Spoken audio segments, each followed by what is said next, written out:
The lunge. The lunge is one of the most important and complex fencing movements. The front toes should rise and the foot should glide just barely above the floor. Simultaneously, the back leg should be rapidly extended. In this way, the center of gravity is transported forward. The front heel should land first. The correct final position is as follows: trunk upright, front thigh parallel to the floor, front knee perpendicular to the instep of the front foot, back leg extended but relaxed, and the back foot flat on the floor. When the lunge is performed with a weapon by a beginning fencer, the weapon arm is extended first, the shoulder relaxed, weapon in line with the arm, and the point directed at the target. With more advanced pupils, the weapon arm is extending during the lunge, making sure the extension starts before or with the lunge. Near the completion of the back leg extension, the back arm should drop relaxed toward the back thigh, palm up. The front leg should arrive in its position after the point strikes the target. When practicing the lunge, remember that the point hits the target before the front foot hits the floor. When in the lunge, the center of gravity is not exactly in the body's geometrical center. However, the fencer should feel that his weight is distributed equally on both feet. The depth of the center of gravity naturally depends on the length of the lunge, since it is always lower in the lunge than it is in the guard position. The center of gravity should not be lower than the line which connects the front knee with the back ankle. The back arm should be relaxed and parallel with the back leg. The returning to the on guard. In returning to the on guard position from the lunge, the front leg pushes the fencer's body backward from the heel.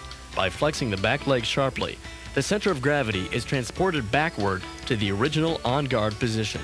The front foot then returns to the original on guard stance. Some coaches prefer their fencers to bend the weapon arm after returning to the on guard position to cover the target area. Other coaches prefer their fencers to bend their weapon arm first and then recover in order to emphasize relaxation of the shoulder.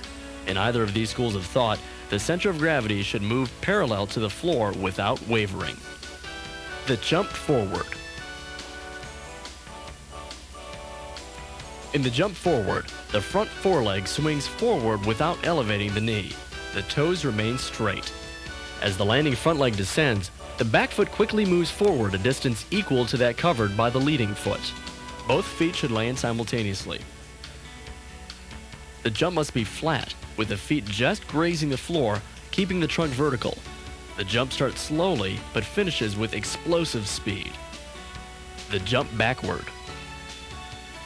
In the jump backward, the back foot moves backward one step. At the same time, the front foot makes a flat jump backward. Both feet land at approximately the same time.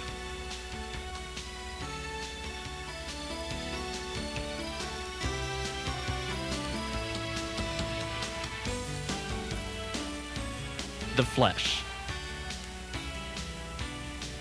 The flesh is a fast attack from a long distance, in which the fencer propels himself forward by a leaping running action that normally causes him to pass his opponent. The advantages of a flesh over an advance or a jump forward lunge are that it's one motion and it's difficult to counterattack. The flesh is intended to surprise one's opponent. Unfortunately, after completing the flesh, it's very difficult to immediately initiate another action. That's why the flesh should be used with discretion and only after sufficient preparation.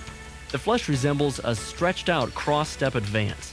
When starting the flesh, the center of gravity is gradually moved to the front leg, and the body moves forward until one's balance is lost. The back leg initiates the flesh, while the ball of the leading front foot provides the explosive speed needed to drive the fencer toward his opponent. The back leg must execute a very long step forward as it crosses over the front leg. Upon landing, the fencer should retain his balance by running past his opponent, avoiding body contact. The hit should score before the back foot lands or at the same time that it lands. It's important that the pelvis and trunk move together. In the flesh, the back toes should be pointed forward, the shoulders remaining parallel to the floor. If the shoulder line changes, the back hip will tend to lift causing the flesh to be shorter, higher, and slower.